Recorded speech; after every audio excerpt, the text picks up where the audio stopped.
तर नवी मुंबईमध्ये गणेश नाईक विरुद्ध एकनाथ शिंदे हा वाद नवा नाही। दोन्ही नेते एकमेकांवर जाहीर टीका करत असल्याचं आजवर अनेकदा दिसलंय।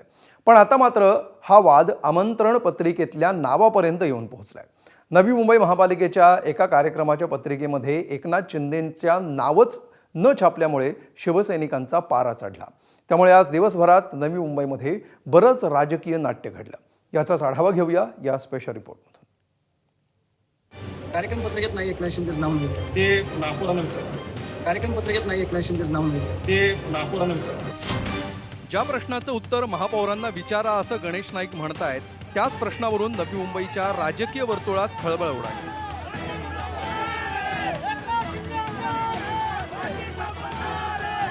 नवी मुंबई महानगरपालिकेनं वाशीमध्ये आयोजित केलेल्या कार्यक्रमात वनमंत्री गणेश नाईकांच्या हस्ते विविध विकास कामांचं उद्घाटन झालं।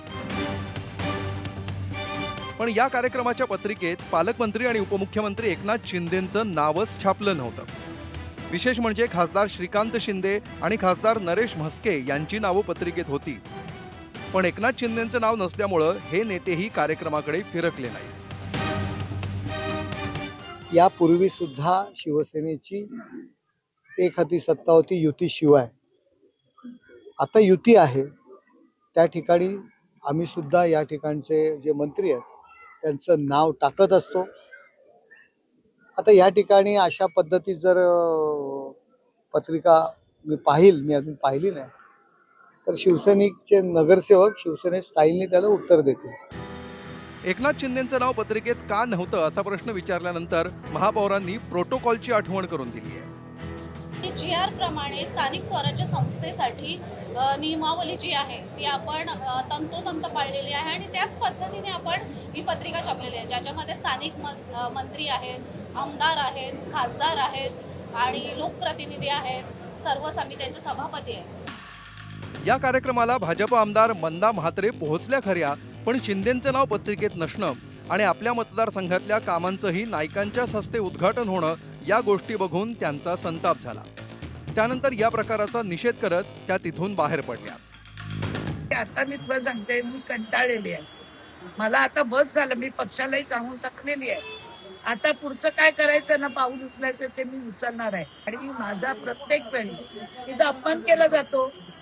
शिंदे साहेब पालकमंत्री आहे, त्यांचा तो होतो, त्यांचं चाललेलं आहे, पण मी तर आमदार आहे ना, मी तर काम करते ना, मी लोकांना वेळ देते ना, इथे सगळ्या उपकरणं मी देते ना। तर मंदा म्हात्रेंच्या या पवित्र्यानंतर गणेश नाईकांनी अर्ध्या भरलेल्या पेल्याची उपमा देत शिवसेनेला आव्हान दिलंय। तुमच्यापैकी काही लोकांना त्यांना न आवडणाऱ्या लोकांचा अर्धा ग्लास रिकामाच दिसतो, अर्धा ग्लास भरलेला कधी बोलणार नाही, अर्धा ग्लास रिकामाच आहे।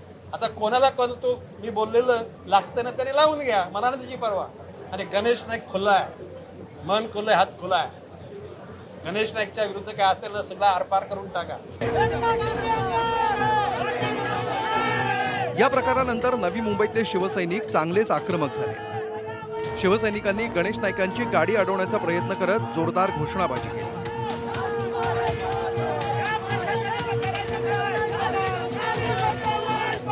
या ठिकाणी वारंवार नवी मुंबई महानगरपालिका पालकमंत्र्यांचा या ठिकाणी एकनाथ शिंदे साहेब आहेत म्हणून दुस्वास करतायत, राजशिष्टाचाराचा वारंवार अपमान करतायत आणि यांचा एकनाथ शिंदे साहेबांचा द्वेष इतका वाढलेला आहे की या ठिकाणी ते वारंवार या ठिकाणी करतायत। म्हणून त्यांचा निषेध करण्यासाठी, या सत्ताधाऱ्यांचा निषेध करण्यासाठी आम्ही या ठिकाणी आंदोलन करतोय।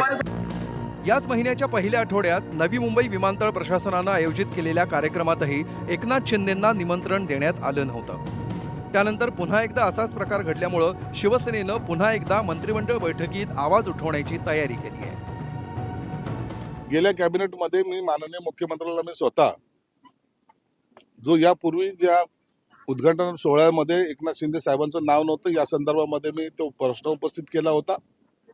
मुख्यमंत्र्यांनी तात्काळ त्याच्या चौकशीचे आदेश सुद्धा दिलेले होते। जर असा प्रकार पुन्हा घडला असेल तर उद्या कॅबिनेट आहे, उद्या पुन्हा त्या अधिकारावर निश्चित कारवाई केली जाईल। एकनाथ शिंदे विरुद्ध गणेश नाईक यांच्यातला वाद आता आमंत्रण पत्रिकेपर्यंत येऊन ठेपलाय। 2 वेळा यावरून गदारोळ झाल्यानंतर पुढच्या आमंत्रण पत्रिकेत एकनाथ शिंदेंचं नाव झळकतं की वादाच्या हॅट्रिकला निमंत्रण मिळतं हे लवकरच कळेल। ब्युरो रिपोर्ट, ABP माझा।